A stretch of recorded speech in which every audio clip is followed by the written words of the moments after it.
Į projektą sugrąžinti Jurga ir Andrius netvėrė džiaugsmu.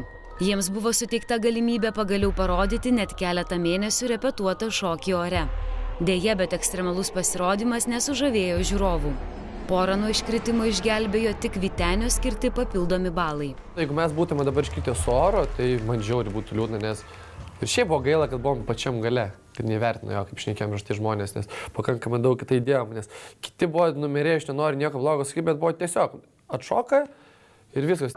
Drąsaus pasirodymo autoriai prisipažino, kad tikėjosi didesnio žiūrovų palaikymo ir atskleidė, kuo jie rizikavo atlikdami akrobatinius triukus. Visiškai net nenumatėm, kad taip gali atsitikti, kai aš iš tikrųjų išsinėriau iš diržų ir pakibau pačiam viršui po salto. Žiūrėkė, slysta, aš tai nesuprantu pats kabu, pakeliu galvą, o pasėt diržai ant kelių, nebe čia. Tiesiog diržai man nuslinko ant kelių ir aš kelius spėjau sulenkti, kad neišsidrėpčiau. Tai ir tu neįsigandai, kaip yra? Ne.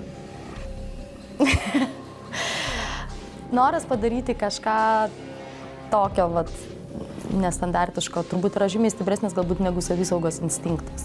Ir mes nusprendėm nuslėpti šitą dalyką nuo aplinkinių, kad nebūtų, kad neleidžia, nes mes tiesiog norėjom numerį daryti.